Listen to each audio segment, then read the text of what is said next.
Adrian Broadus. And with that, we welcome you back to the show here on a Monday afternoon. 4:22 now the time. For those of you that went out to the UTEP spring game and garage sale, hope you had a great 420. I'm sure you did. Probably before and after the event. No doubt about it. But for those of you that did not get a chance to make it out there, don't worry, we've got you covered. If you missed Minor Talk on Saturday after the game, you can always listen to that on our podcast and hear everything that was said about the spring experience and also the garage sale. We'll also give you some thoughts on that today with Adrian Broadus back across the glass and Alberto Urueta. I'm Steve Kaplowitz.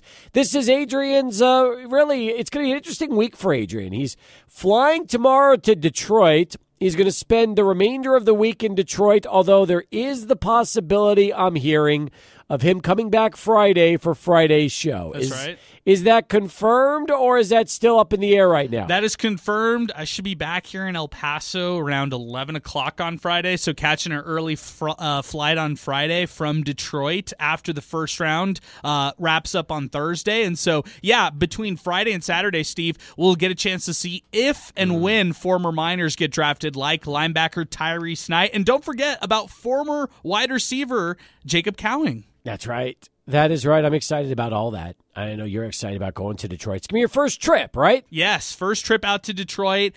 Very excited. Motor City. I've seen all the different things that they have lined up. I'll tell you this, Steve. When we went to Vegas 2 years ago for the 2021 draft, I remember the list of athletes and draft guys or draft eligible guys who were there and made available to media. It was everybody pretty much in the first round. Right. This time around, there's 13 guys who are projected to be in the first round. So, okay, well, it's Detroit, not Vegas. I would say it's about cut in half. Exactly. It's Detroit, not Vegas. It will be a select group. It's all the main guys, so all the quarterbacks that you could think of in the first round or who could go in the first round, they'll be there. It's just not the full complement of people like you maybe have seen 2 years ago, but we're still very excited. We're hoping to have some NFL Network guests join us Wednesday, do some pre-taped interviews then. Voss is already working on some guests as well, Chris as well. And so, yeah, we're looking forward to everything happening Detroit this week. Well, you know, next year it's at Lambeau. Oh, I didn't know this. Lambeau Field for the draft. Okay. Wow, I didn't know that. I might have to go back for that one because I was there once, and I was there when they were on the road. It was for a wedding.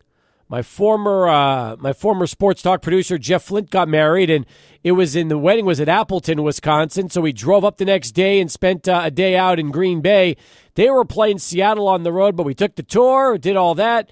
Watched, had lunch in Lambeau, and I'm thinking, well, that's pretty cool because if they do the draft at Lambeau Field, that should be fun too. That is really neat. I did not know that it will be there. What a historic place to have it. Yep. I mean, I can only imagine how the whole city of Green Bay will rally around the draft next year. And could you imagine if they have a really good pick and that one means a lot to them as well? Like it sounds really exciting to see next year Lambeau for the NFL draft. And by the way, like I'm looking right now at the forecast in Green Bay, Wisconsin this week because they would do it obviously the same time next year. I mean, today it's 66 and windy. Tomorrow it's 65 and raining. The next day it's 48. That's the high. Then 57, 57, 76. The weather is all over the place this time of year at Lambeau Field. You don't know if it's going to be raining. You don't know if it's going to be nice out. I like that. I like the fact that they're going to have the draft next year at a place that could be the most unpredictable weather in the country with no roof on the facility. Nice. That's a little scary there, Steve. Maybe we get lucky next year and it won't be as brutal. You know, we'll see. Hopefully. We will see. But nonetheless, we are going to have our full draft coverage with both Adrian, the Foss, Chris Fernandez. They're going to be all out there. Really, for us, Wednesday and Thursday. And the beauty is we're going to have full 3-hour shows on Wednesday and Thursday. So pretty much 3-hour shows all week. We're excited about that. And the best part is that Wednesday and Thursday, the final hour of the show will be all the guys in Detroit. I will be stepping back, letting them take the show over. I'll be there for the first couple of hours, but then the 6 o'clock hour, which is draft night on really Wednesday, well, Thursday for sure, but Wednesday as well. You guys are going to have a lot to cover on the show, and I'm excited about the fact that you'll be able to react in real time during the last hour as we get ready for the Chihuahuas that night. Yeah, me too. I'm really excited about it. We've already been asked by Foss, can he come back on the show Friday? And I'm like, let's get you on the show first off on Wednesday and Thursday, and let's take flight, and then maybe we'll talk about a whole wrap up on Friday. So a lot of NFL draft nonetheless this week. Special thanks to our presenting sponsors for this, the Oscar Arieta Agency and Hills Automotive Center, for making this happen. So we're really excited about this entire week, and yeah, it's draft week, Steve. Let's see how it goes. Man, it's great having friends in the business, that's for sure. And now you've got some really good friends in Oscar and Hills Automotive. It's That's great. Right. They're helping to send you out to Detroit, which, by the way, you got to be just jacked up. It's going to be pretty cool because you didn't go last year. Now you're back this year. So, having a chance to go see Detroit, be a part of the draft, that's a big thing. Yeah, I think so too. I mean, I would also say this is a great opportunity for myself to just visit the city. My family lives very close by, my aunt. So she's also my godmother. So she's always begged for anybody in our whole family to come out to visit her. I think I'm the first one of our entire family to actually make the trip out to Detroit to visit her. So I think she's just real appreciative that I chose the city to I was like, yeah. You know what? If you're going to give me a place to stay, she said I could borrow a car. Like, really? I'm good, man. Oh, you can. In other words, Fawson is going to be mooching off you this time around. Oh, you know it. I'm paying back all those rides that we got from them from the Super Bowl. I'm happy you're flying back Friday to be here for the show, but just so you know, the Tigers host the Royals at 1 o'clock Eastern time on Friday, like a day game. So you could have actually figured out a way to go to Comerica for the afternoon and then done the show and then come back on Saturday. My uncle over there has a connect at Comerica, and Seriously? he was saying hey, let's try to catch a game. I got great seats. I can give you a great experience. He's a diehard Tigers fan, so he's excited because they've started off a little better than usual. So yeah, he was trying to get me out there at a game. Was it a difficult decision to move your trip back to come back here Friday rather than go see a Tigers game? Because here's the thing for me. Whenever I go to a city and there's ball going on and I've never been to that ballpark, it is a guarantee that I will be watching baseball. That's just the way it is because that's how I've grown up. I've grown up around a family that's planned vacations, family outings around baseball and sporting events. It's definitely going to be weird. I think I'll get all the fixing from the football side of it too, because I'm the same way. Whenever if there's live sports, period. I mean, if it's a Pistons game, you tell me there's hockey in town or something like that, I would jump at the opportunity. So yeah, it's going to be a little weird knowing that we'll be out there, not getting necessarily maybe a chance to watch some baseball. Definitely made the decision a little bit more difficult. They told me, hey, you stay Friday, Saturday, we'll take you all around the city and show you everything. So really, yeah, I had to politely turn that down just to come back here. It's a little, I need to get back here, but it's all good, and I'm happy that we're even making the trip out to begin with. Hey, that's the most important part. The fact that you're going, that's big time. That is big time. So, and I'm happy you'll be back. But understand this, and I mean this very sincerely. If I was on this trip with you, we would be going back on Saturday, not on Friday. We would be at Comerica Park on Friday. We'd be watching that Tigers game, crossing that off the list, and then coming back and talking about it on Saturday after we do Sports Talk Friday. Yeah, you're making me regret the decision a little bit here because I've heard great things about Comerica, Steve. Let me tell you something, okay? This is the honest-to-God truth. You originally planned to come back on Saturday. Sunday. You changed to Friday. You can always change back to Saturday and go to the ball game on Friday. I'm just telling you this, not because I don't want to see you in studio Friday. I do. But I'm just telling you this as somebody who's hosted this show for a long time and visited more than half of big league ballparks around the country. If you've got an opportunity and your uncle's got a tie-in and it's not going to cost you anything extra, come back on Saturday. Do the show Friday after the Tigers game. Then you can talk about the Tigers game on air. And then when we start at 4, lead it off. And you could give us the full review of Comerica Park, do the Tiger wrap-up, and then get ready for the draft day too. That's a really good idea. I think that it definitely, you know what, we'll call it fluid plans. We'll see how the whole week goes. Perfect. And if there's an opportunity to come back a different day, then maybe we'll take advantage of it. Okay, good. I want you to get, especially if you can get to the park. Yeah. And you've got somebody who's willing to like go all out to get you there and help you that, and you've got a ride and lodging and all that. And it's just one extra day. Take the trip. But that's just me. They also told me, hey, Saturday we're trying to get reservations because the Big House is having stadium tours and stuff like that. And I was you know what? We're taking the wrong person. Lane Frank would have been all over this, but I'm not as excited to see the big, even though that's historic, right?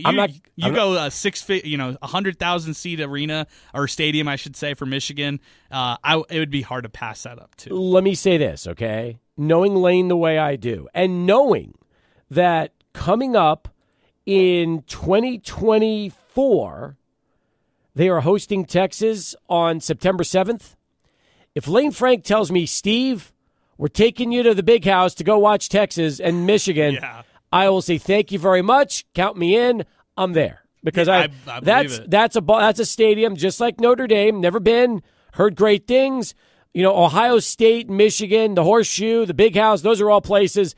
Got to check that off the sports bucket list one of these days. They say it's about a 45-minute drive, but it's beautiful, and it's also like once you're there, it's almost like a Lambeau type of thing. Once you're there, the whole city and the whole community rallies around it. Sounds amazing. And, they say that you have to book in advance to get these stadium tours, too, because they're very, very specific and in-depth. I love it.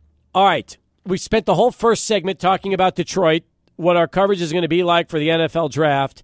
And a lot of you are tuning in going, what the hell? You're not talking about the spring game? You're not talking about the garage sale? Oh, yes. We are going to spend plenty, and I mean plenty of time in this first hour talking about the UTEP spring game and the garage sale. That line wrapped around the entire concourse as I was leaving Saturday.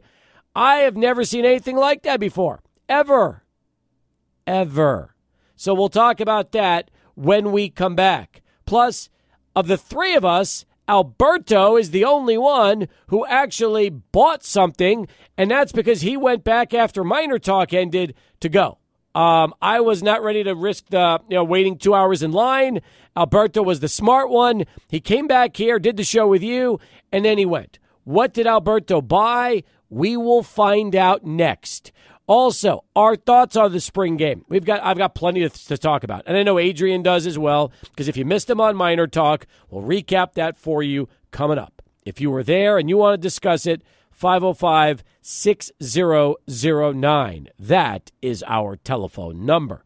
More in a moment, but first, let's go to Charlie 1. He's standing by with this traffic update. Back here on Sports Talk as we continue. 505-6009. That is our telephone number. 600 ESPN El Paso on Twitter and X. Let's check out some of the messages here. Eric, the number 4 in the A, talking about the NFL draft, says, don't forget about offensive lineman Klein getting drafted. Yeah, there's a chance Elijah Klein, here's his name, on draft day. He had a great workout, terrific pro day, and you never know. Elijah Klein could be a day 3 draftee. Yeah, I feel like UTEP's got a couple fringe guys who could be day 3 guys. I would not count out, and a lot of people listen to this and they'll just roll their eyes immediately. Wouldn't count out Gavin Hardison in this discussion either because, look, he's had legit meetings with teams. He just met with Green Bay last week. The week before, he met with the Raiders. When you're talking about draft-eligible quarterbacks, in typical years, you're talking about like 30 to 40 guys. This year, that number is closer to 25. So if that's the case, if there's not a lot of draft-eligible quarterbacks, maybe some team will take a flyer on Hardison. Could be. I mean, he already worked out with the Green Bay Packers, right? That's right. He had that meeting. That's exactly right. So it could be. You never know. Eric also followed up with this tweet. I don't blame Adrian. I'm sure he wants to get home to his wife earlier. Look, true. No, true. It's not true, and I'm going to tell you why. Your wife is so busy with the UTEP Dinner Theater and the production she's got of Legally Blonde. You're not even seeing her right now for like the next month. She's performing almost all the time. When she's not performing, she's teaching at school. Then she's rehearsing. Very true. You're not. How was opening night, by the way, when you went to Legally Blonde? I'm biased, but it was fantastic. The whole show was really her. So it was great. Like, she hardly came off the stage. So did she kill it? She killed it. How was the 10 dog? out of 10. Dog was amazing. Really? I went twice already. So I went Friday opening night, and then I went Sunday just yesterday. So oh, that's good. It was fantastic. I love the opening weekend. Nice. Great response all around. So, yeah, good stuff. By the way, I do want to come back home, but it's not necessarily for the wife. Well, it is for the wife, but it's to help out around a slip. help out around the house because she's so busy. Oh, is that what it is? Yes. So that does stay behind, in the back of my mind. Did she guilt you into coming in early? No, she said, "Hey, take as long, come back Sunday. It's all good." Oh, really? Okay. Yes, that's she was nice. supportive. By the way, what are they serving for the UTEP dinner? Oh, theater? that's the name. That's the number one question, right? Because salad initially, I'd say the salad, if you had to rate it out of 10, maybe 6. Okay, well, that's usually about right at the dinner theater. Chicken for the entree, which was fantastic. A little like jalapeno avocado lime sauce that's on top of it, like creamy. It's like a creamy chicken. Mine was very tasty both nights with a lot of veggies and potatoes on the side. So that I would rate 8 out of 10.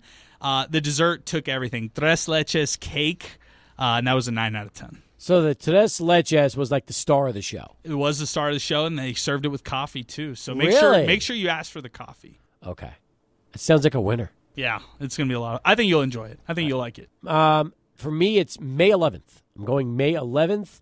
They extended the run, and we already have our tickets, so I'm excited about that. You're going to be there too that night. I will, yes. I hope I can go multiple times. Trying to get tickets for this week. I mean, they're all kind of sold out, so a lot of people are saying, "Oh, I can't wait to see it," and I'm like, "Oh, if you haven't got your tickets by now, it's going to be a little difficult." It's a popular show. Right. It really is a popular show. So let's see here. What else do we have? Eddie Morelos talking college football in April. Still love it. Wondering what your takes are after attending the bowl season meetings last week. What do you think about the future of college football and college football bowl games? Good question, Eddie. Good question. Number one, we loved being at the bowl meetings. Loved it. And from what we were told, because I had a chance to see Joe Dahlback from the Sun Bowl yesterday at Walmart when we were shopping, Joe told me, actually, I'm sorry, Albertsons. That's where I was. I wasn't at Walmart. I was at Albertsons. I get, you know what? I go so many places shopping, I sometimes get confused where I go. They all blend, right? I mean, seriously, I shop at Sprouts. I shop at Walmart. I shop at Albertsons. I'll shop at Food King. It just depends on what I'm looking for. I shop at Vista. I go everywhere. I've shopped at Food City. I've traveled to the other side of town if I need something. Nice. Yeah, you keep it inclusive. I do. So because I go so many places, I forget. And then, of course, I go to Sam's and Costco and everything else. So it's like yesterday was a big shop day, and I forgot where I was. But I did see Joe. Joe said that the reaction from the bowl games about the media that covered this particular event, he said everybody was blown away. Because in the 20-plus years they've done this, nobody has ever had media attending these meetings, let alone a station broadcasting live and putting executive directors on the broadcast. So they were so blown away by how El Paso covered these meetings, they couldn't stop talking about it. I'm so happy about that, Steve. I think the bowl season, the bowl annual meetings were fantastic. I thought the host committee did a great job. I just think that the more awareness should be created for this. Like, I want people to go back and listen to our archives for all the different bowl representatives that we got to talk to and stuff like that. To Eddie's second question, like, what about the future of college football? I'll say this. I think everybody kind of hinted at things like NIL, whether they like the idea of NIL for bowl games or not necessarily the idea for NIL for bowl games. And I think either way, it's going to have to be embraced by the committee as a whole. Like, you can't go one way or another. You can't have the Sun Bowl paying people NIL dollars and the New Mexico Bowl saying, no way, we're not going to pay our players for this. And I know I don't remember which bowl director we talked to because there were so many of them. We did float the idea of moving it to a preseason bowl game. And from what I recall, even though he mentioned that it had been thought about, they were kind of lukewarm on that idea. Nobody was ready to just suddenly endorse, hey, let's move all the bowl games. That way we start the season off with them rather than end the season. Right, and it seems like money ticket sales are still atop the, I guess, kind of, top of mind for everybody across the board. So when you're talking about preseason bowl games, that could be factor into that too. Like, how could you make some money and legit money if you had these non-conference matchups or whatever play in this bowl game before the season started? It's a good point. Really good point. But great stuff. We enjoyed being out there, and it was terrific. Terrific stuff. All right, let's see here. Next question that is coming in, and let's see here. All right, this comes from Angry Dana Dimmel on Twitter and X. He mentioned, or she, because it could be a he or a she, we don't know. It just says Angry Dana Dimmel. I guess it's a he because it's Angry Dana. This was Angry Mike Price before, right? This was not always Angry Dana Dimmel? I think so. Is it possible that the Twitter handle is going to be changed to Angry Scotty Walden soon? Possibly so. But he's like never angry, which is why, and neither is Dana. That's why it'd be such a funny Twitter and X handle. Yeah, exactly. I mean, Dana was the most cheerful guy. Even when they were suffering, hitting adversity, he would always find a way to spin positivity, and I've never seen Scotty Walden frown or anything like that. Right. Angry Dana Dimmel mentions, was not surprised at how many leftover game jerseys were left at the garage sale. $100 was far from a garage sale price and closer to an auction. UTEP needs to learn from this. Now, listen, I get it when you say garage sale price because listen, the truth is this, okay?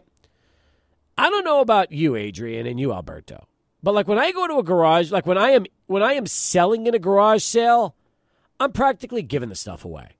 I really am. Like, my prices are so cheap, it's ridiculous. And then I'm always left pondering, did we go too low after everything sells out in like 15 or 20 minutes?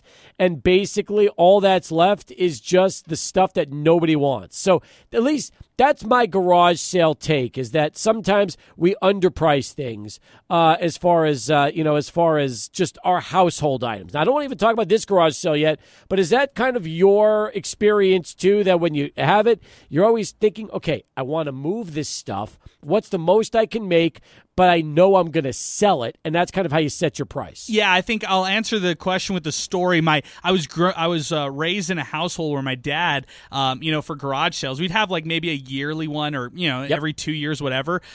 There was one time I remember this one very well. We all set up and we all got ready to go. Somebody came like at the crack of dawn and asked, "Hey, how much for almost everything?" And my dad was like, name the price. And they said, yeah, they were down for it. And we wrapped up the garage sale before it really even started. And it made you think, like, did you go a little too low? Or were you happy with that cost right there, what it was? And I think my philosophy is, as long as you're able to get it out of the building and able to get some money in, it's a success. So for this one, the Angry Dana Dimmel comment right here, was $100 too much for jerseys? I don't necessarily think so, because they're Nike swoosh jerseys or game-worn jerseys. So I would probably pay, I would pay that price for it. So let me say this too, okay? And that is the truth. And by the way, I've got a funny garage sale story too. One year, I forget what we were selling, but we had such a large crowd because my wife used to advertise years and years ago on Craigslist as well as in the newspaper. Scary, yeah. So one year, before the garage sale started, we had like 20 people at the door before I even opened it up. Really? Yes. And then when the doors started opening, I kid you not, one of them hit the deck and rolled under the door. So as the door was coming up, he actually like rolled in to try to beat everybody else to the table on their way in. I never seen that before. I'll probably never see that again, but someone actually was rolling in as the door was opening up. So that was crazy. I can't believe that story, Steve. I mean, was it worth it for them? Did they go out with the refrigerator? Did they go out with a couch or something like that? I don't even remember what we were selling that day. Like, I was trying to think, like, maybe there were tons of shoes and everything. It was back when, everybody still loved shoes. That's a very, very big sales pitch part. But, I mean, we had something that was so popular that, yes, that's what they did. They completely hit the deck. All right. We got an EAS update, which means only one thing. SportsCenter, bottom of the hour. We'll come back with more in a moment. Here's Adrian with the latest 600 ESPN El Paso.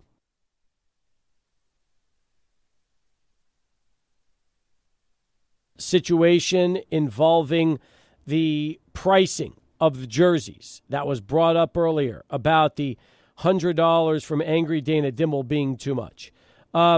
Here's my take on this, okay? When you go to the UTEP bookstore, replica jerseys are $100.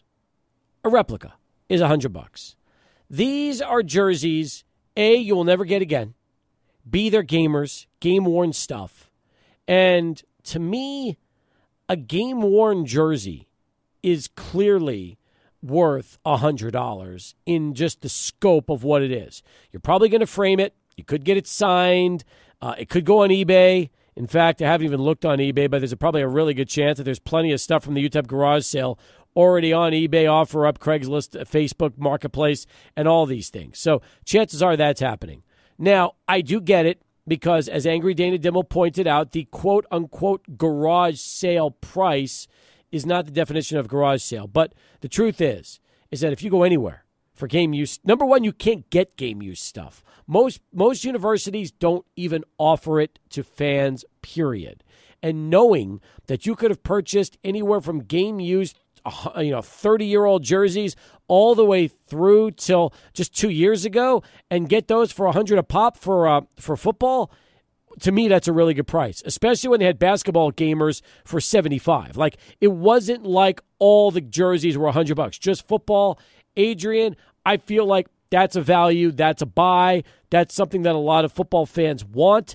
Everybody wants game-used merch, and I don't think anybody was really hesitating on $100. Right, and I think, I'd be curious to hear from those who did not end up getting the jersey, like the football jersey, and maybe they were there only for the football jersey, because those people, I mean, let's just be honest, Steve, we saw those jerseys.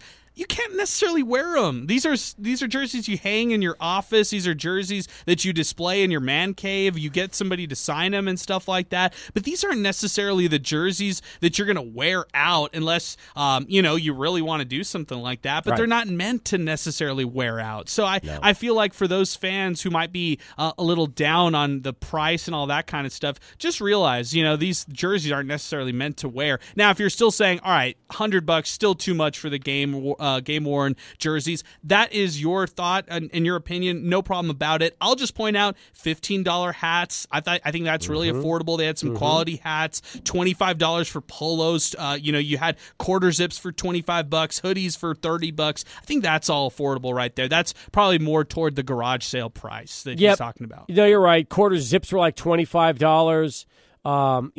They had. I thought the prices were spot on, to be honest with you, and I thought they were fair. So, it's in fact, I mean, you're just not going to find stuff like this very often if you try other places. It's not gonna happen. But nonetheless, hey, for people that did take advantage, congratulations.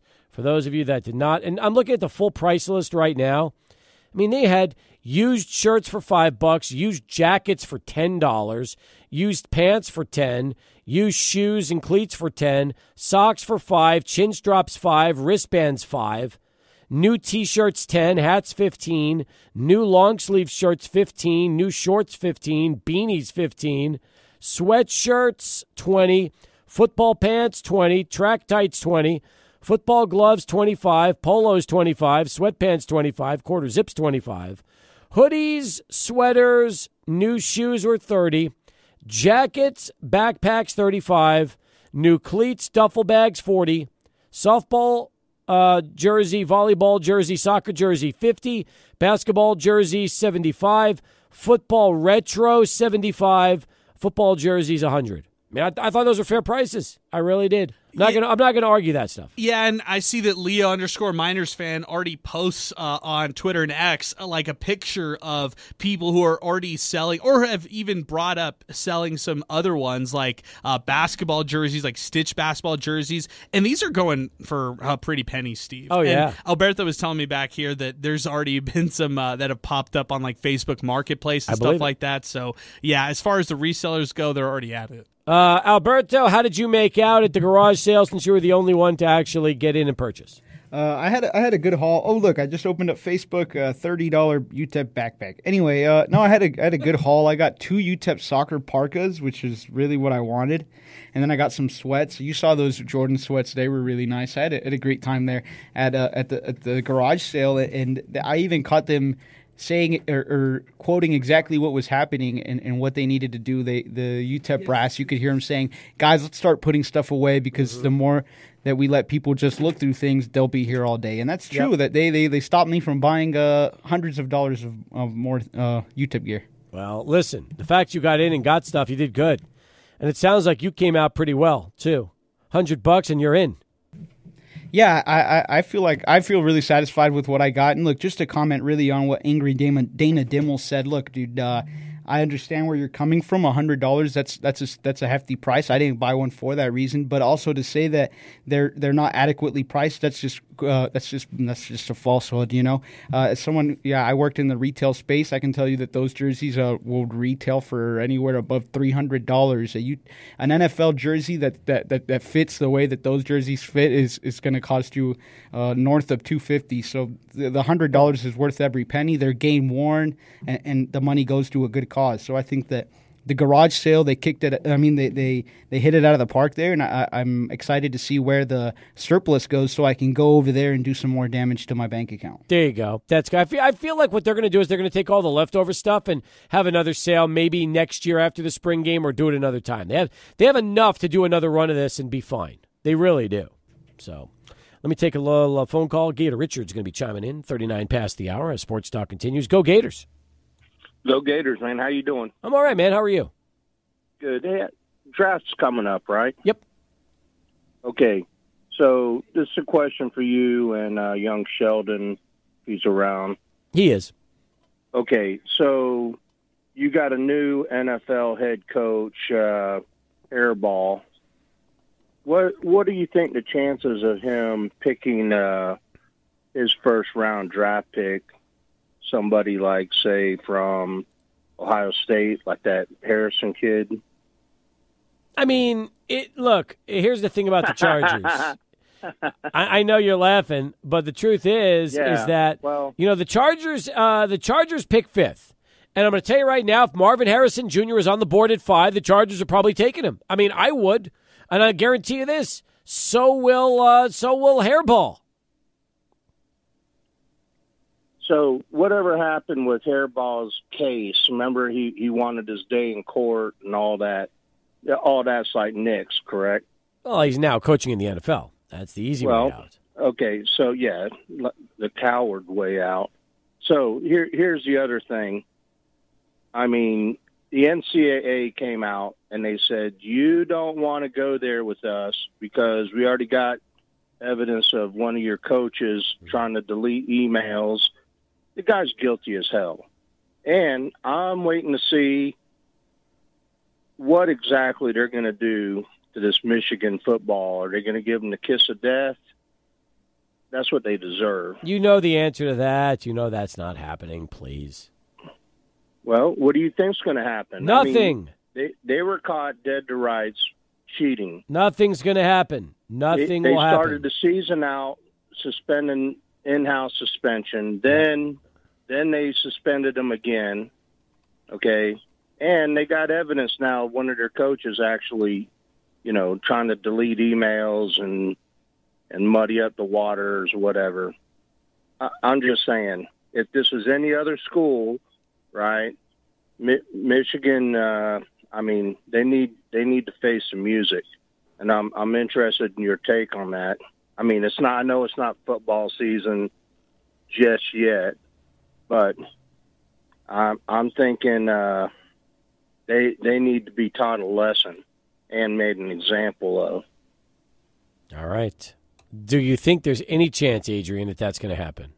Are they going to teach Michigan a lesson and make an example out of them when this whole thing, when all the smoke clears? If they had an opportunity to do so while Michigan was on their run to then get a national championship and win a national championship, and they really didn't. I mean, Harbaugh was reinstated by the Big Ten championship game. He he coached in the first round of the college football playoff, and then coached in the national championship game. So if they really thought that they could come down on the program, you come down on them when it really matters, and that's the Big Ten championship in the college football playoffs, and they didn't. So I don't know, man. I don't think that because of all the regime changes, because there's no one there from before, because it kind of got swept under the rug during the season, there might not be anything that actually comes out of this. And I don't necessarily think that's a right or wrong thing. It just is what it is right there for NCAA. It tells you that the NCAA, when it comes to investigations, they're all over the place. Yeah, they are. And the truth is, think about how much power Michigan has in college athletics and how they would fight the NCAA if they tried to mess with that university. Not to mention, if something ends up happening to them, then what? Everybody looks at the college football playoff and says, wait a second, your team that just came off a national title, just coming off all these recruiting infractions and stuff like that, they have to be suspended X amount of scholarships for the next couple of years, because that's what you really do when you put any kind of infractions on a program, right? Plus, the truth is this, the way NIL is right now with collectives, you can't commit NCAA recruiting infractions because the NIL has made everything one giant infraction. So you can't tell me that in today's deal where you've got individuals going from school to school for cash and recruits getting paid an exorbitant amount of money to sign with certain programs that you can actually now commit recruiting violations. Please, that ended as soon as NIL started. I agree with Richard to the extent of I think there are other programs who do get the axe in this case. And Michigan, because of where they were and because of who their coaches were, stuff like that, they didn't necessarily face a lot of consequences from this. Harbaugh had to sit out some games, and the team protested while he was sitting out as well. Good question. Appreciate you, Richard. We'll come back, wrap up hour 1 of 3. 4 is across the board as Sports Talk continues, 600 ESPN El Paso. Week working on the unpacking, placement, finding things, and then he gets mistaken for Dana Dimmel sitting out in the end zone watching the spring game at one point. Somebody actually thought that Dana was there in disguise by himself and took a photo from, from like the other side of the stadium and said, look, it's Dana Dimmel. And Danny's like, wait, that's me. You found me. So it was quite a week for Danny. Oh, I know. And Danny did a great job putting that garage sale together, and the whole team out at UTEP. I mean, they did a great job on all of it. And there's things that they learned from the first time around that I think they implemented this time around. And then I'm curious to see how the third one, if it ends up happening, how that one ends up going and what they learned from this time around that they want to bring next time. But that video was hilarious. UTEP News was on fire. You talk about a good weekend. My God. UTEP News, shout out to Anthony over there for UTEP News. He did a great job. UTEP News and our pal Ivan at El Paso Visuals Deportivos, they should be in next year's tug of war. Tug of war. That would be great. On one end, you've got Ivan. On the other side, you've got Anthony, and those two would do a terrific job going against each other. There's like legitimate wrestling heat between those two. It's hilarious. And yes, the battle started on Twitter and X over the weekend. It continued today, even to the point where this was really funny. Dave Campbell grabbed one of Ivan's videos that he put, and at that point, what happened was UTEP News said, "No, Dave Campbell, you can't use Ivan's stuff without paying for it, sir." And it was just very entertaining. It's like, come on, those guys got into it, and sometimes I feel like it's just for our enjoyment and pleasure, don't you? Like, just to give us a good laugh. I feel like after like a UTEP event, everybody's always starving for like the little controversy, and sometimes it's guys like Jacob Cooksey, sometimes it's UTEP Mineto saying something that's a little controversial, but then this weekend it was Sideline Sports and UTEP News versus Ivan Pierre Aguirre. I did not anticipate that battle happening on social media over the weekend. I didn't either, but it was hilarious. So Anyway, it just goes to show you sometimes if you follow Twitter and X, you can really get a good laugh about some of the things that are happening. So that was pretty entertaining. All right, 1 hour in the books, 2 to go. Stay with us. More Sports Talk coming up right here, 600 ESPN El Paso. From the 600 ESPN El Paso River Oaks Properties Schoolyard Sports Studio, here's Steve Kaplowitz and Adrian Broadus. All right, hour 2 of 3 underway. Welcome back, everybody. Getting going here on a Monday, 22nd day of April. We have 8 more days left this month, and then we'll be into May. In fact, May 1st on a Wednesday. And then, before you know it, it'll be football season. Just wrapped up spring ball. Speaking of football season, the NFL draft will be starting Thursday, Friday, Saturday. Our coverage will include live reporting from Radio Row out at the NFL draft in Detroit. You could join Adrian Broadus along with the Foss, Steve Foster, and Chris Fernandez. They are going to deliver some great coverage for us. We're super excited about them. And I think we're also going to have Mel there. You're going to have like a fourth, is that as well? Yeah, I was talking to Foss and Chris today about Mel Owens, who will be out there with us as well, who, by the way, played for the Rams throughout his time in some other clubs and organizations. He might see some people he knows out there for the draft, so we're going to get a chance to get some great draft stories. And I just want to ask him his draft stories. He was trying to downplay it and say, hey, look, when I was drafted, not a lot that was going on. I was like, no, that's the story right there. Like, set the scene? Like, what was the draft night like for you? What was that? Give us the stories behind that. And I think that's all real exciting and intriguing stuff to find out from former players like Mel Owens. So the fact that we're going to have him join us throughout the coverage will be great. Mel Owens, first off, he played at the University of Michigan.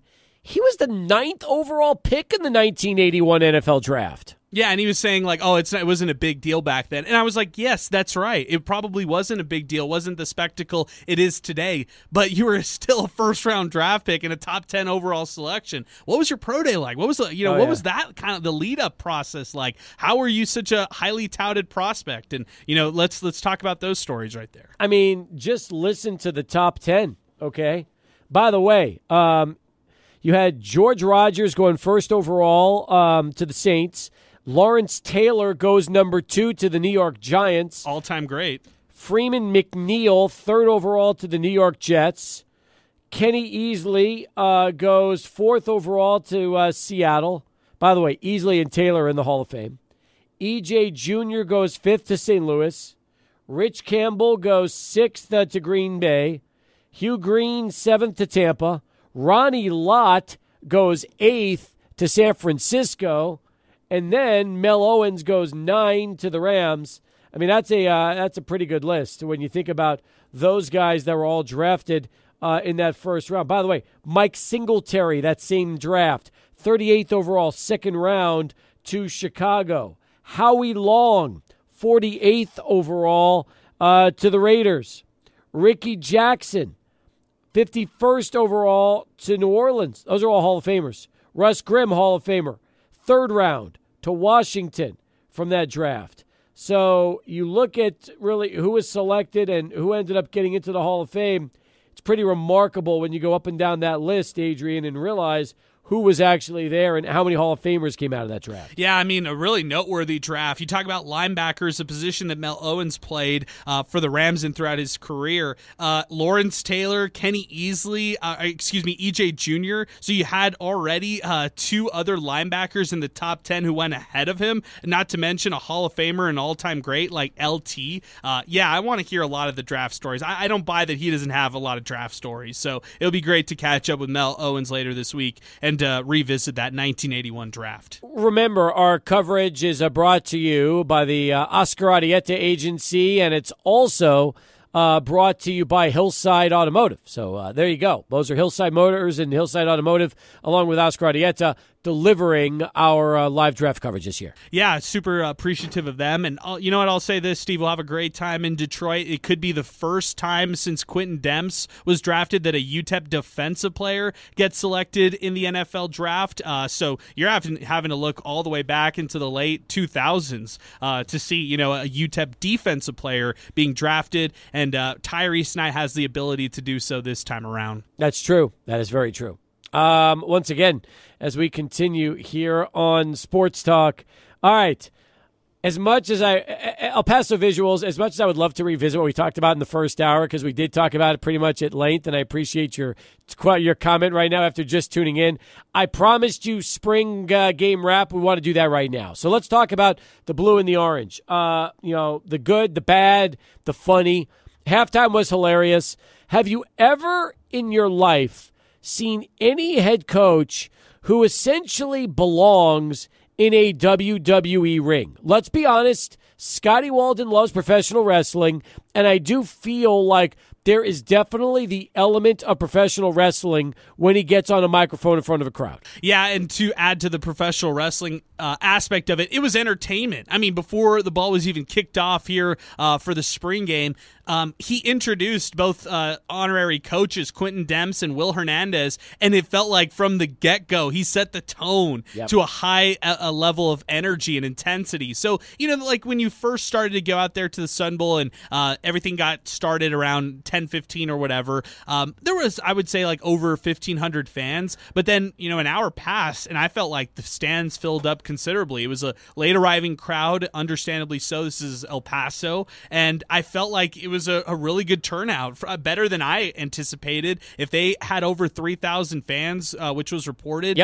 out at the Sun Bowl, I think that's a huge win for a spring game. I do too. I thought the crowd was great. And by the way, I thought there was about 1,000 or 1,500 sticking around to watch the second half because the other 1,500 was in line to get the merch at the garage sale. Yeah, that video you posted was an eye-opener. In fact, I wonder how many people saw your video and made their decision on the spring garage sale based off that. Like, I'm not going to stick around. That line's too long. Or, I need to get in line now. Mm-hmm. Make sure that you're able to get your goodies. As far as my first takeaway, and Adrian and Alberto, I'm kind of interested to get yours too. Number one, first half. Let's just talk first half. I thought the defense was playing really well. I thought the defense was ahead of the offense, and I thought that we saw some picks, we saw some plays, we saw some pressure. I really liked, and I was impressed because remember that offense goes fast, which means the defense has to go fast. I thought UTEP's D was in really good shape conditioning-wise and was very impressed with how they came out and looked in that first half. Yeah, I felt like in the first half, some notable names. You could look at Brighton Thompson. He was applying a lot of pressure on the defensive line for the blue team on that D-line. I liked Tavita Tafuna. Also, he was for the orange team. He was stuffing up the run and playing really well. And then at the cornerback position, A.J. Odoms. I was talking to Cade McConnell. He said the guy who was the guy who was really tough to go up against was Odoms. He didn't even look his way, and I was in a comment that to Cade like, hey, you want to try looking his way? No, he won't even look his way. A.J. Odoms is that much of a ball hawk as a cornerback, and I think that's a testament to how well he's played over this spring. I would agree with that, and to me. The defense, you always want to think that the defense is going to be ahead of the offense, and that was kind of the case in the first half. Although I will say this, Cade coming down, scoring on his first possession, and then leading also UTEP to a field goal drive. I know they stalled on some of the other opportunities, and then they brought in some of the backup quarterbacks after that. I thought the first half was entertaining. I liked what I had a chance to see. And before even talking about the second half, Adrian, the offense is fast. I mean, there's no doubt about it. They move those plays quick. Although, part of the reason they got those plays in so quickly was because they had coaches giving them those plays right there in front of them as they were going up and down the field. They're not going to have that luxury when it comes to the games. Although, now that they can actually use a communications device, I would think that absolutely the quarterbacks would want it. UTEP would want to use that for their quarterbacks, given how quick and how fast paced this offense is. They lived up to it, and I'll say that. I felt like at times, and it's understandable, right? But Skylar Locklear was faster. The offense felt faster for him, and he knows the plays. Like, this is not new to him for Austin Peay. Not to mention the skill position players. You look at Trey Goodman, that's an Austin Peay transfer. Javon Jackson, that's an Austin Peay transfer. Both those guys were on that Orange team, and they had success with the high-tempo offense. Yes, they did. And you're right about that. But you know what? If you talk about the quarterbacks, by the way, let's do that right now in terms of the way those two played. Different kind of quarterbacks. They really are. I feel like from just watching Cade and Skylar and seeing the way those two play, I'd never seen Skylar really in any game situation. I already know what Cade can do, and he did some of that on Saturday. I don't know what Skylar can do. So this was important for me because this was my first look at Skylar Locklear. Now, I'll say this. Athleticism checks the box. Speed checks the box. Passing, wasn't as impressed. Number one, he has a sidearm delivery, and I've never really seen a UTEP quarterback throw sidearm, and I've been told he can throw from a variety of arm angles, including overhand, but when he's kind of being rushed, he'll sometimes sling it out there sidearm, which he did on Saturday, and I can't remember the last UTEP quarterback, if they've ever had one, who ever came into games with sidearm deliveries before. Look, Skylar did not have any touchdown passes. It was interesting. He was working with the number 2 offensive line and probably the number 1s in terms of running backs and receivers. So you say to yourself, okay, how big of a drop-off is there between the number 1 O-line and the number 2 O-line? Maybe we had a chance to see that a little bit on Saturday. In comparison, Cade was working with the number 1 offensive line and the number 2 running backs and wide receivers. And I thought Cade put the ball where he always does, put it in a really good spot, threw one bad pass, which was the pick 6 in the second half. And I was so interested to see how he would come back from that, because sometimes you throw a pick 6 in a game like this, and that could doom you. But he came right down the field in the next drive, got him in for a touchdown, got the ball back again, and took him down, and they scored on the final play of the game. So, truthfully, you look at Cade and say to yourself, all right, the pick 6 was bad, but he responded from it, and I was impressed with that. And I just feel like the offense moved better with Cade at quarterback than with Skylar. Again, first impression doesn't mean anything because there's a long time between now and September, and a lot can happen between now and then. But, Adrian, my takeaway was just the passing game in general was much more effective with McConnell out there than with Locklear. Yeah, and I would also say this, and shout out to Brett Bloomquist for these stats and Alberto for grabbing them as well. Cade, he was 24 for 32 unofficially, over 200 yards passing, 3 touchdown passes to 1 interception. That was the pick 6. Skylar Locklear, 72 passing yards, 9 of 15, had his rushing yards as well, and had the interception. So no touchdowns for Locklear. I would say this, based on the coaching decision, if they want to gear toward more the run, the zone read, and really balance out a quarterback dual threat with a ground game that could be led by Javon Jackson and maybe somebody else if they end up getting somebody in the transfer portal through this offseason process or the next entry, portal entry, then maybe they go with Locklear. But if they want somebody who has experience as a passer, then they should go with McConnell, because at least from the spring ball period, I've realized that Cade is probably the better passer than Skylar. Skylar's going to be the mobile guy, and if the coaches prefer the mobility and the dual threat side of things, they'll go with Locklear, I think. That's a great point. You're right. I guess it all depends on what the coaching staff wants. But here's my thing, too. If you've got weapons like they have as far as receivers go, because you always say you've got speed, well, guess what? If you've got one quarterback that can get the ball up and down the field pretty well, and the other one is more about making it with his own legs as opposed to with his arm and playmakers, you got to take that into consideration as well. This is a really interesting discussion because these two quarterbacks bring, at least in my mind, completely different skill sets to the table. Yeah, it almost changes your identity as a team with your quarterbacks. If you get Cade, you get a pocket passer. If you get Skyler, you get a mobile and an agile dual-threat quarterback. So it's on what you want and preference. I'll say this, Jaden Smith, he's the Eastern Kentucky transfer, war number 3. Man, I haven't seen the ball tracking ability from an undersized receiver like that since Jacob Cowing. And that's just the reality. Like speed, athleticism. Look, you're going to look great in the spring game, especially if you're going up against the twos on defense. But it's a step in the right direction. Somebody who's dealt with durability issues. I like the flashes that Jaden Smith showed this weekend. Was by far my most notable surprise of the weekend. We'll get Alberto's take in a little bit, 505-6009. Let's go first to Cruz. He joins us next on the phones. Hi, Cruz. How are you? I'm doing okay, buddy. Hey, how many quarterbacks did they play in this game? I was not able to go, but how many? They played 4, but really 2 of them, I would say, received about 80% of the snaps, and then the backups received probably about 20%. Mm-hmm.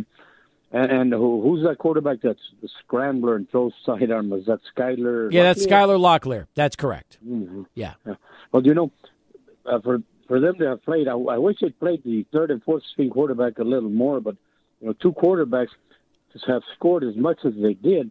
And then you had running backs and the receivers contributing. Sounds like we got at least 2 real good first and second strings and probably good backups even behind them. It's a good scoring game, and then the way it ended, from what I heard. How many people went? We heard about 3,000. About 3,000, Chris.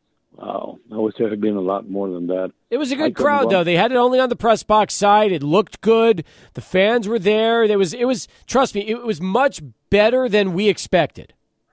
Yeah, they were loud. Yeah. Well, it sounds like we're a lot better this year, and there's enthusiasm. People around here, you hear the name of UTEP more, and hopefully we won't lose too many players at the end of the season, and Coach will bring in some good recruits and some good players that want to transfer in, but everything seems to be on the positive side, and I'm having eye problems, so I can't go right now. But once I get this thing settled, I'm gonna see if I'm gonna start showing up, and I have a big mouth. Good. I like that. 2 things. You need good eyesight and a big mouth, and that'll go well for you. Cruz, appreciate the phone call. Thanks for getting in. Mike Franklin already went into the transfer portal yesterday. So that happened last night. Mike was a running back who was built like a tank, didn't play much on Saturday during the spring game, and as we heard, having evaluations, and now he follows both Jake and Kyle McNamara into the portal. Yeah, and one other name to mention, Dre Spriggs. He was the UTSA transfer who came in last season, didn't play really at all, and there were some durability questions. There was also some questions about whether he would transfer after they made a coaching change. He stuck around, tried it out during the spring period. It didn't work out for him, evidently, and so he also entered into the transfer portal. The crowded running back group, Steve, I would say, look, Javon Jackson is their top guy. That's what I learned from over the weekend. He'll be running back number 1. Behind him, you could say Azell Jolly or Joshua Dye, who was a walk-on last year, and he played with the blue team, Cade's team, and I liked what he showed. He had some flashes on Saturday. I agree. I like the running back room, though. They're deep, so that's the most important thing. And by the way, I didn't want to see the backups that much. I wanted to see the 1s and 2s because here's why, okay? Right now, Cade is battling it out with someone who's a redshirt freshman, played in that system last year, and this is really their first opportunity to play in this system at UTEP. You need to see more before you decide who's going to be your starter. Yeah, and I think also the coaches need to see whether or not they need to go out and get a grad transfer. Like, do they have the right tools at the quarterback position in order to move forward? And that's why I wanted to see mostly Cade versus Skyler on Saturday. And I don't know what the coach's response to that will be. I think, from everything I heard from Cade when he called in, he was saying positive stuff from the coaching staff and feedback from the players. But, let's see what happens when they had their exit meetings from the spring. Good point. 21 past. We'll come back with more in a moment, so stay with us. Sports Talk continues right after Charlie One, who has this traffic update for us. All right, back here on Sports Talk as we continue right now. 505-6009. That is our telephone number, 505-6009. We have a pair of tickets to the Big El Paso Fair. It's going to be admission with mega passes to give away today. And I am excited about that because if anybody has been out to Escalante, you know the Big El Paso Fair is a big deal. And you're not just being able to get in. You're going to get the mega pass as well. Adrian, this is important stuff because I think people need to realize the Big El Paso Fair is a big, big deal. Yeah, it really is, Steve. I love Escalante Park. I'm a huge fan of going out there, and I'll say this: I saw photos from the weekend. I gotta get my hands on some of that big fair food. It looks fantastic, and it looks like the rides are a lot of fun too. So if you've got family, if you've got people in town, you got friends, it's a perfect place to go on a weekday, weekend, whatever it might be. They have everything, by the way. Circus Wonderland, a magical adventure. The Majestic Spectacular going on as well. A foam zone, which is a bubbly paradise for kids where you can dive into mountains of eco-friendly foam. They got a lot happening right now. And it's from 5 to 11, Monday through Friday, Saturday and Sunday, 1 till midnight. And remember, the fair ends on Sunday. So you've got till this Sunday for the Big El Paso Fair, and we are going to be giving away tickets here, a pair of admission, and also to go along with that, the thing I'm excited about as well, and that is the mega passes, which get you into everything. So we'll do that here in just a few and give you the chance to win. We'll be giving away a pair of those each day this week. All right, Alberto, your takeaway from UTEP Spring. You heard Adrian talk about it. You heard me talk about it. What about you? What did you get out of it? I think the coaching staff definitely delivered with the speed that they brought to the offense, and I think that's exciting to watch. And I think one of my bigger takeaways was all the recruits that they brought in. Did you see how many guys they had out in the field before the game? Yeah, there was a ton of them. There were like 40 of them, and they even said a lot of them were juniors that came on their own dime, which is even more impressive. Yeah, I think that's good news if you're a Miners fan. You want to hear them making noise in the recruiting department and having a big game like this with a big turnout. I think it was key.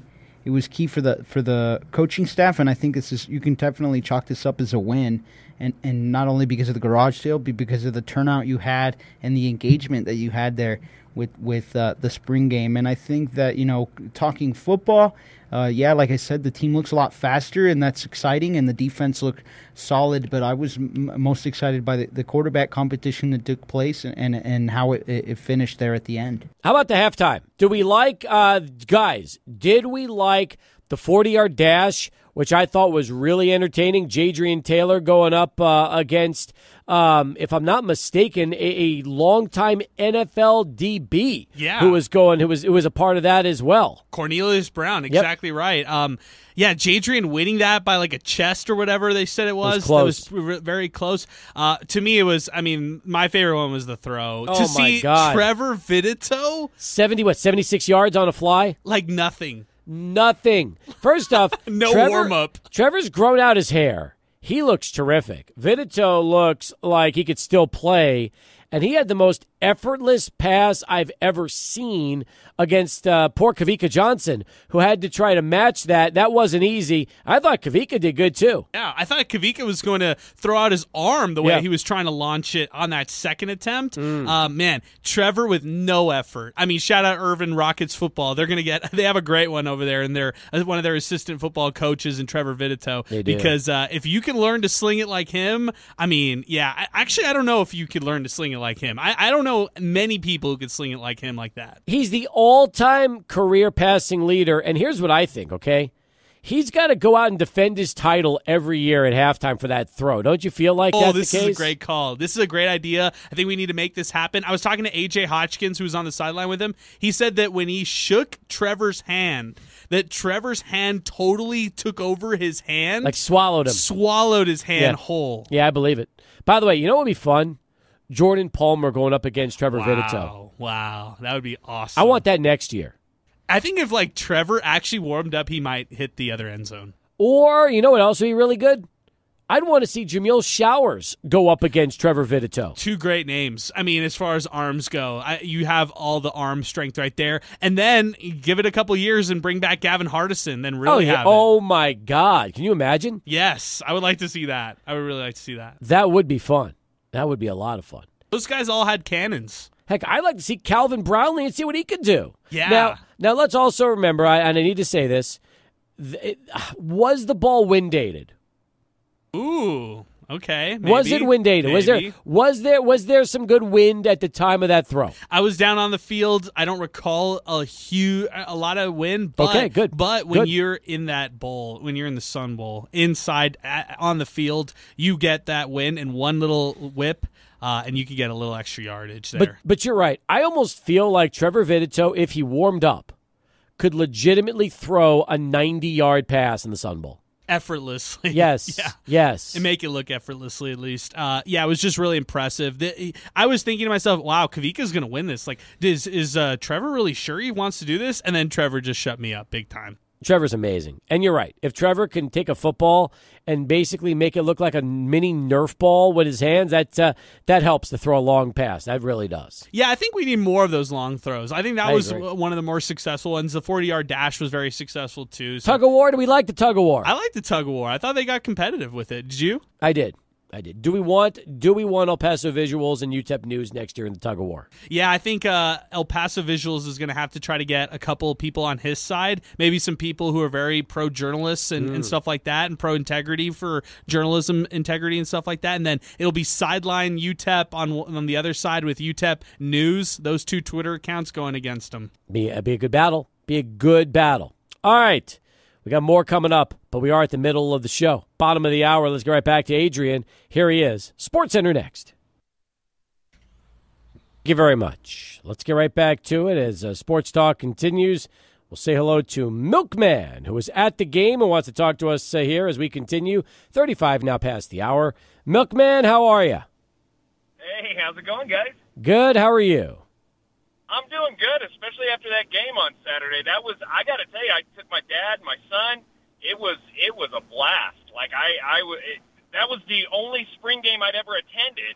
I mean, that's probably indicative of how everybody's feeling. Everybody's really excited and pumped, and that game helped with that.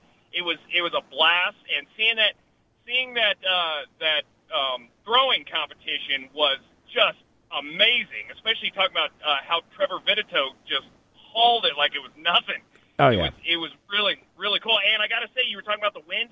The wind was actually, when it would come in gusts, it was going against the way he was throwing. So he might have even gotten further. Oh, my God. That's insane. And I mean, that's crazy. But I got to tell you, everybody is really, really excited. I mean, we were just sitting there in the stands when Coach Walden had the mic and he was being the MC and just, lead cheerleader. And we're just looking at each other and all of us are going, this is our head coach. Like, this is our head coach. That's awesome, Yep.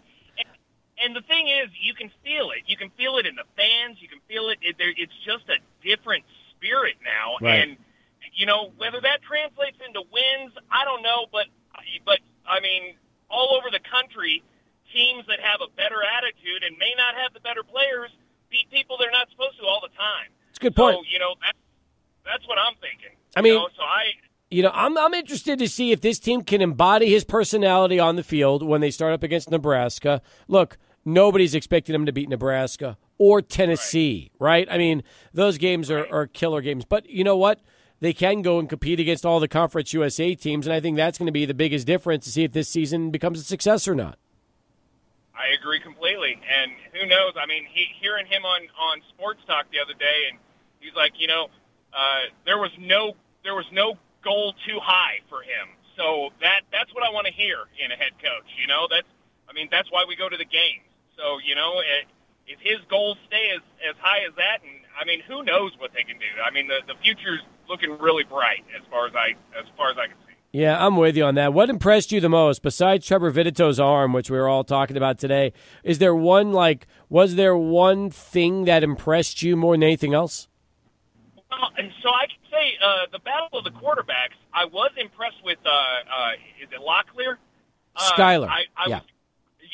So I was impressed with him. However, I think it was still obvious to me that the starter is still going to be Kate McConnell.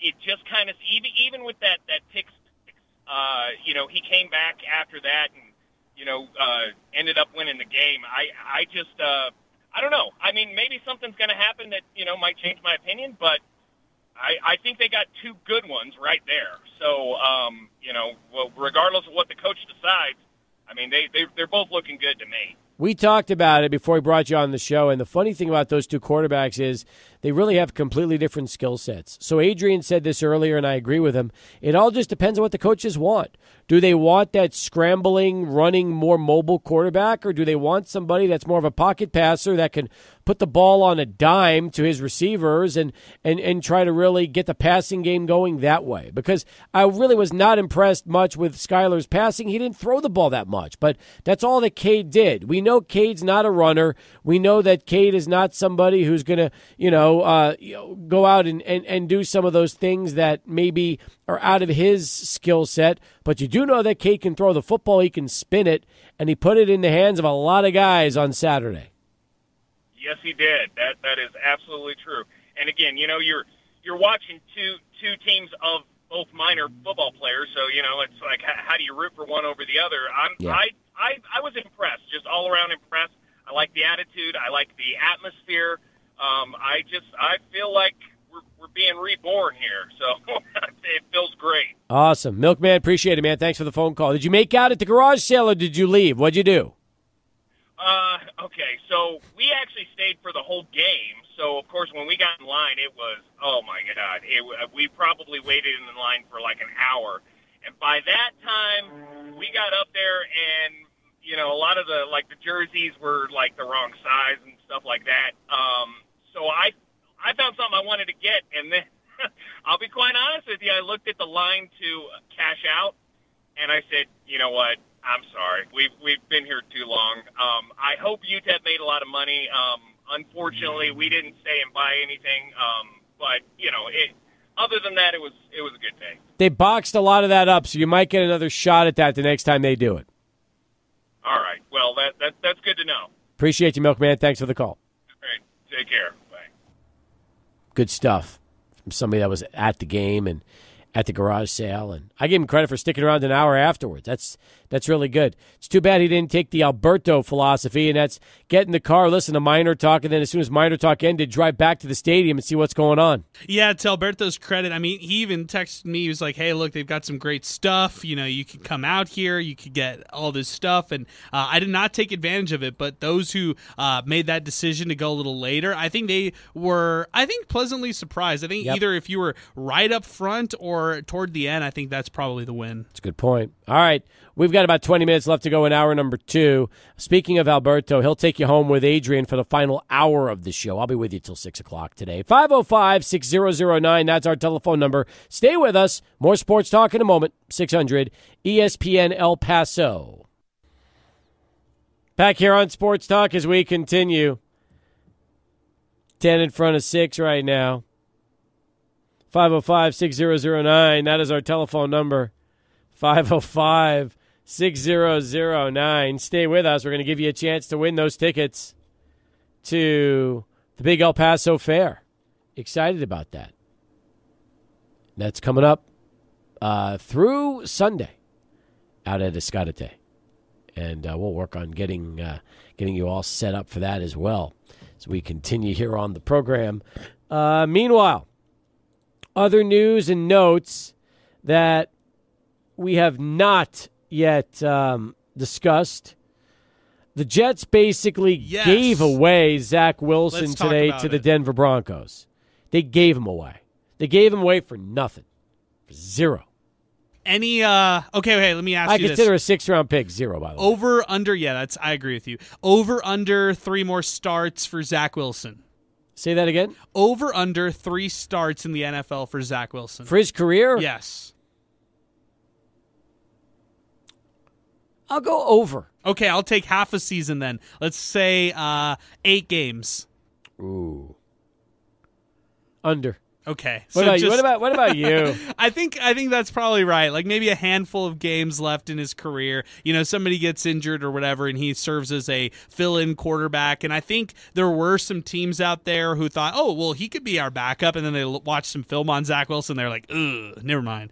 He can't be our backup. So it's kind of interesting how the 2021 quarterbacks are all gone except for Trevor Lawrence. He's the only one who stayed with the team that drafted him. Justin Fields is no longer there. Trey Lance is no longer there. That's true. Mac, what's his name? Who was with Jones? Mac Jones? Yeah, who's with the Patriots? I couldn't think his name. What a bust of a quarterback class. I know, and everybody traded up for him. So it brings us to this year's draft, right, Steve? Because all the talk is, well, wait, do you want to trade in the top 5 to get J.J. McCarthy? There could be 4 quarterbacks taken in the top 5. He is the perfect Sean Payton project. The perfect Sean Payton project. That's interesting. That's an interesting thought. Don't you agree? Yeah, I think so. And probably the type of quarterback he likes. He can administer a run-first approach with J.J. McCarthy if he wanted somebody like that. And look, they gave nothing away from. I mean, what'd they give? They gave the Jets a 6th-round pick, got the Jets 7th-round pick, and they're splitting Zach Wilson's salary this year of like $2.75 million. I mean, that's like basically getting him for nothing. That's get him out of the locker room because Aaron Rodgers is our guy. And even if Aaron Rodgers isn't our guy, then we need a better plan B option than getting Zach Wilson back. Ah, okay. All right. Interesting. All right. Let's see here. 505-6009 if you want to talk about that. If you're I bet if you're a Broncos fan, you're pretty happy. I would think. For nothing, you get Zach Wilson. The worst that's going to happen is he rides the bench for the rest of his career in Denver. Best case scenario, you have something in a cheap quarterback, right? Like you have something, and maybe you could build on something in the future with him. Yep. Did you see what happened today with the Yankees and Aaron Boone? Yeah, why was he so upset, man? So here's what happened, okay? 5 pitches into the game, there was a play where former Chihuahua Estrella Ruiz, remember him? Yeah, I do. He was hit by a pitch on an 0-2 count. The pitch hit him on the foot, but the Yankees dugout thought Ruiz swung at it. So as a result, Boone communicated his, feelings, and home plate umpire Hunter Wendelstedt replied. Wendelstedt yelled at Boone, which, by the way, on the broadcast says, "You're not yelling at me. I did what I was supposed to do and checked. I'm looking for him to get hit by the pitch. You got anything else to say, you're gone." That was like right at the start of that, right? 1 pitch later, Wendelstedt ejects Boone. But here's what happened. Somebody yelled by the Yankee dugout at the umpire, and Hunter Wendelstedt thought it was Aaron Boone, but it was actually a fan. Boone didn't say anything. He actually said zero. He was just listening, and then all of a sudden, Wendelstedt gives him the hook because he thought that Aaron Boone said something to him, but it was actually a fan. Oh, that's a tough error right there by the umpire. I mean, to not recognize that or to have that kind of short fuse right there and then this to backfire. That's why you don't do it if you're the ump, right? You kind of have a little bit more grace early on into the game. Yep. And then maybe issue one more warning instead of something like that. That's right. And Boone yelled back at him, "What do you mean you don't care? I did not say a word.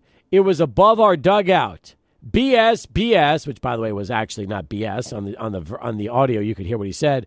"I didn't say anything. I didn't say anything. Hunter, I did not say a effing thing," was what came out of Boone's mouth. Then the audio went silent as Boone started getting more and more upset with the home plate umpire, Hunter Wendelstedt.